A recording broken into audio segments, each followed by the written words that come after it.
Hello student, मैं आपका दोस्त अंकित मॉडर्न हिस्ट्री की इस क्लास में आपका स्वागत करता हूं। तो हम लोग पढ़ रहे थे role of governor generals and constitutional political development. तो आज इसकी क्लास सेकंड लेके आए हूँ स्टूडेंट्स में। चलिए शुरू करते हैं।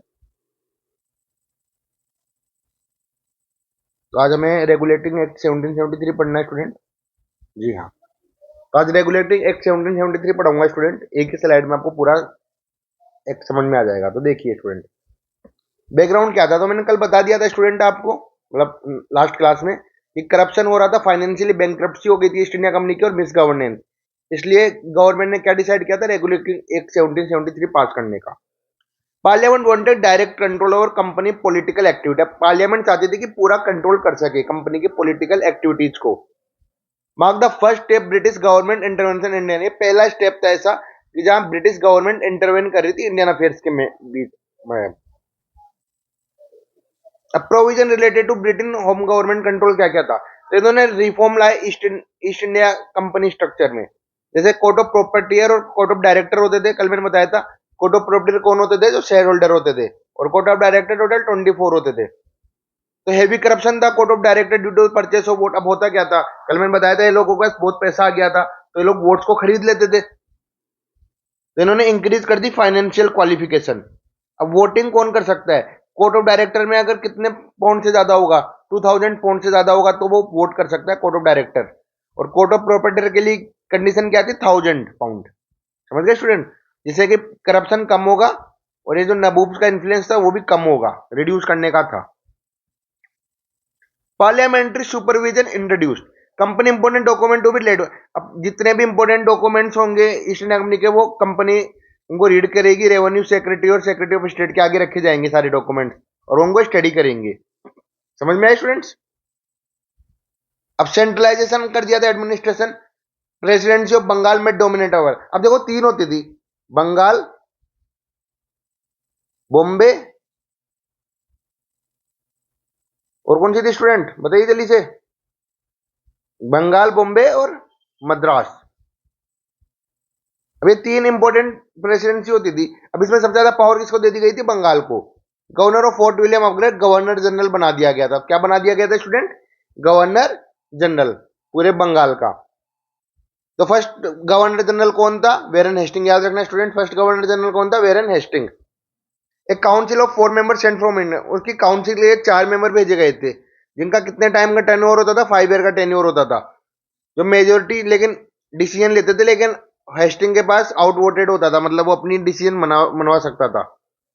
Military and civil authority of Bengal, Bihar, Orissa. अब इनके पास कौन कौन सी पावर आ गई थी, मिलिट्री और सिविल अथॉरिटी पूरे बंगाल, बिहार और उड़ीसा की। बाकी गवर्नर जनरल बनी गए थे। और यही 1774 में एस्टेब्लिशमेंट होता है सुप्रीम कोर्ट का। किसका, सुप्रीम कोर्ट का। और 1911 में यही सुप्रीम कोर्ट दिल्ली जाता है, जो आज भी आपको देखने को मिलता है student.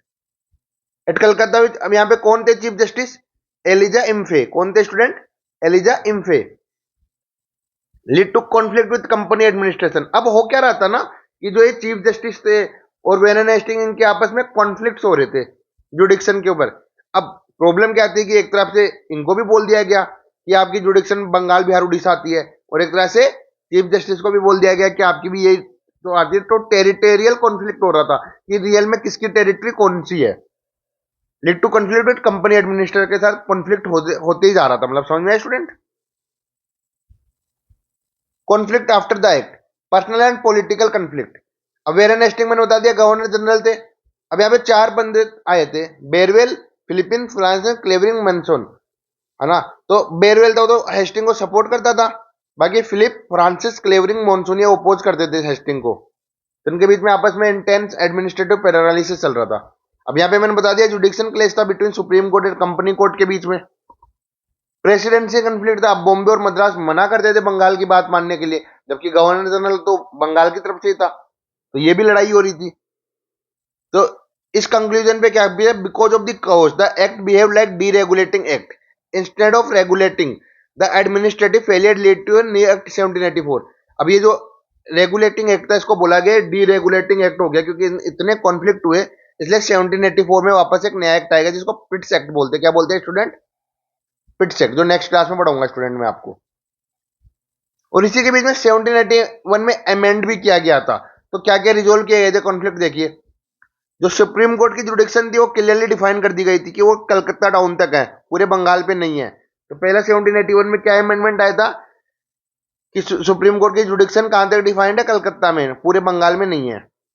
East India company official given immunity for action done in official capacity.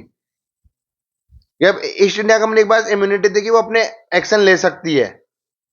और personal and social custom of Indian to be respected, reduce friction between supreme court governor general. जो पर्सनल और सोशल कस्टम है India को उसको respect किया जाए, उनके बीच में कुछ नहीं करना। फिर बाद में सुप्रीम कोर्ट और गवर्नर जनरल के बीच में भी थोड़ा सा रिड्यूस हुआ फ्रिक्शन, मतलब जो लड़ाई झगड़े चल रहे थे। तो आपको 1773 का रेगुलेटिंग एक्ट समझ में आएगा स्टूडेंट। चलिए आगे। अब मैं थोड़ा डिटेलिंग में आपको वेरेन हेस्टिंग का बताऊंगा कि वेरेन हेस्टिंग ने कब से कब तक रूल किया और क्या क्या चीजें चेंज करी। यहां से भी क्वेश्चन आता है स्टूडेंट। तो चलिए अब बैकग्राउंड देख लीजिए। 1772 में गवर्नर ऑफ बंगाल बन के आया था और 1774 में गवर्नर जनरल बन जाता है। और टास्क क्या दिया था, ईस्ट इंडिया कंपनी को मतलब चेंज करना है, पॉलिटिकल एडमिनिस्ट्रेटिव को ठीक करना है, फाइनेंशियल मैनेजमेंट पे ध्यान देना है, ट्रेड एंड कॉमर्स को बढ़ाना है और पूरे एडमिनिस्ट्रेटिव को रिस्ट्रक्चर करना है। बट फेस्ट कॉन्स्टेंट है ना, कॉन्स्टेंट कंफ्लिक्ट विद काउंसिल।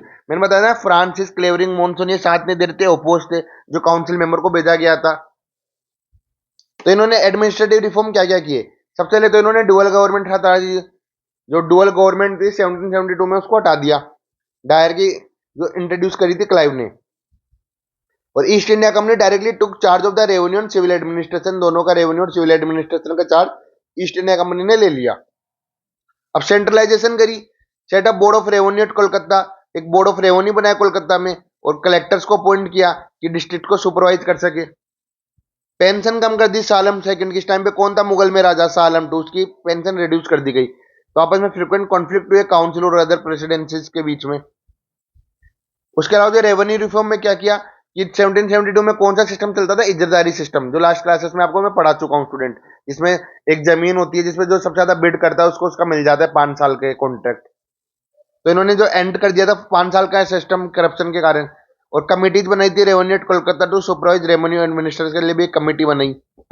समझ में आया। उसके अलावा इन्होंने ट्रेडिशनल सिस्टम जुडिशियल में भी रिफॉर्म लाए। जुडिशियल रिफॉर्म में क्या लेके आए, इन्होंने 2 कोड बनाए, दीवानी कोड बनाए, क्रिमिनल कोड बनाए। दीवानी कोड को बोलते थे दीवानी अदालत और क्रिमिनल कोड को फौजदारी अदालत। और इन्होंने इस्लामिक लोग के ऊपर ही काम किया, मतलब पूरा। उसके अलावा देखिए स्टूडेंट, ये मैं बता ही दिखा हूं कि 1773 रेगुलेटिंग एक्ट में सुप्रीम कोर्ट आया था 1774 में। चीफ जस्टिस कौन थे, एलिजा पे। जुडिक्शन क्लेश हो रहा था इनके बीच में आपस में।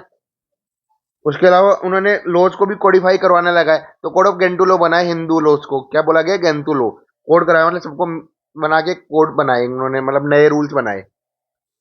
फौजदारी पुलिस स्ट्रक्चर को भी रिस्टोर किया और थानास बनाए, पुलिस स्टेशन बनाए इन्होंने बहुत सारे। उसके अलावा इन्होंने इंटरनल ट्रेड बैरियर्स को भी हटा दिया, जितने भी इंटरनल ट्रेड बैरियर्स थे, मतलब जगह जगह आपको टैक्स देना पड़ रहा था। और यूनिफॉर्म कर दिया गया एक रेट पे 2.5%, जिससे कि फ्री ट्रेड हो सके ज्यादा से ज्यादा। दस्तक का भी स्ट्रिक्ट चेकिंग किया गया। पहले के टाइम पे आपने देखा था ना, किसी को भी दस्तक पास कर दिया जाता था, तो उसको भी किया। और इन्होंने भूटान और तिब्बत के साथ भी ट्रेड को इंक्रीज किया। समझे student. Hasting followed a conservative policy not interference. Indian society में वो दखल अंदाजी नहीं कर रहे थे। Believe needed to be ruled by their own custom. उनका मानना था कि जो जब भी यहाँ के राजा खुद की तरफ से अगर राज करते तो ज्यादा चीज है। उन्होंने कोई सोशल रिफॉर्म भी नहीं किए। किसने, वेरेन हेस्टिंग ने। एजुकेशन और कल्चरल इनिशिएटिव किए, कलकत्ता मदरसे बनाया इस्लामिक स्टडीज को प्रमोट करने के लिए। और एस्थेटिक सोसाइटी ऑफ बंगाल को भी इन्होंने सपोर्ट किया। किसने बनाई थी, विलियम जोन्स ने, इंडियन कल्चर लैंग्वेज हिस्ट्री को पढ़ने के लिए। समझ गए स्टूडेंट, इन्होंने क्या किया क्या किया क्या क्या किया था। अब थोड़ा और देखते हैं। तो जियो पॉलिटिकल एक्शन कैसे थे, मैंने बताया ना, शाह आलम टू की इन्होंने पेंशन रिड्यूस कर दी थी। पेंशन रिड्यूस, फाइनेंशियल स्ट्रेस आ गया था क्योंकि ईस्ट इंडिया कंपनी के पास। To punish Shah Alam for shifting royalty. और एक तरह से पनिश ही किया गया था सालम को कि वो अपनी बार बार रॉयल्टी को है ना शिफ्ट कर रहे थे। फिर बनारस के साथ ट्रीटी करी इन्होंने, जो नवाब थे अवध के, उनकी ब्रिटिश की मिलिट्री हेल्प ली उन्होंने। और एक्सटेंडेड हैवी सब्सिडी, बाद में हैवी सब्सिडी भी लगाई, बहुत सारा पेनल्टी टैक्स वगैरह भी लगाया इनके ऊपर। जब रोहिला वार हुई 1771 में, तो ब्रिटिश ने हेल्प ली अवध की रोहिलास को हराने के लिए। और Hasting accuse letter for this alliance. उसको बाद में दोषी भी माना गया हेस्टिंग को कि इस अलायंस को मतलब समझ में student. External relation, geopolitical action. अब आपने देखा था फर्स्ट एंग्लो मराठा वॉर में पढ़ा चुका हूं, तो ट्रीटी ऑफ सालबाई करी थी। सेकंड एंग्लो मैसूर वॉर में भी यही थे, तो ट्रीटी ऑफ मैंगलोर हुई थी।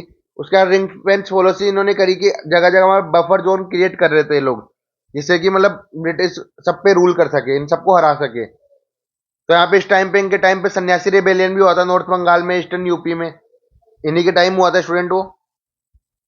अब कुछ कंट्रोवर्सी भी थी वेरन हेस्टिंग की, जैसे कि इन्होंने नंद कुमार को मरवा दिया था, एग्जीक्यूट करवा दिया था 1770। अब नंद कुमार कौन थे? बेसिकली बनारस के थे। तो इनका कोर्ट में केस चल रहा था अंडर इंग्लिश लॉ और एग्जीक्यूटेड फोर्जरी, चीन judicial murder to protect Hasting. तो उन्होंने मतलब नंद कुमार ने एक तरह से इनके खिलाफ बोला था कि ये करप्शन कर रहे हैं हेस्टिंग, तो इन्होंने हटवा दिया था नंद कुमार को। ऐसे ही सेम राजा चेत सिंह के साथ भी हुआ था बनारस के, ये accuse of failing to support British, Hasting dismissed, है ना, हेस्टिंग ने इनको हटा दिया था और क्रश करवा दिया, है ना। तो लोगों ने बोला कि बड़े हार्ड, मतलब हार्ड वो है वेरन हेस्टिंग।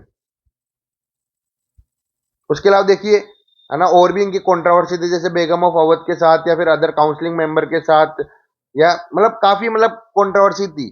तो याद रखना है इनकी कंट्रोवर्सी में कौन थे, नंद कुमार में, राजा चेत सिंह में, बेगम ऑफ अवध में, ये सब में कौन थे? वेरन हेस्टिंग थे। आगे देखिए student, by 1780 British House of Common pass the resolution recommending Hasting recall. 1780 में उनको वापस बुलाने के लिए बोला गया। 1780 north council government collapse, east India controversy में फंस गया। और 1784 में मैंने बता दिया ना, नया कानून आएगा पिट्स का।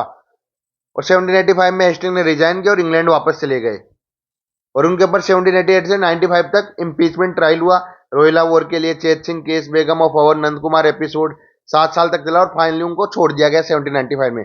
लेटर वो बाद में प्राइवेट काउंसिल के मेंबर भी बन गए। तो ये पूरी कहानी थी वेरन हेस्टिंग की स्टूडेंट। होप तो आपको समझ में आई होगी। कोई भी डाउट आता है तो आप मेरे से कमेंट्स में पूछ सकते हैं या टेलीग्राम पे पूछ सकते हैं। लाइक कमेंट करते रहिए, शेयर करिए और सब्सक्राइब करना मत भूलिए स्टूडेंट। Thank you.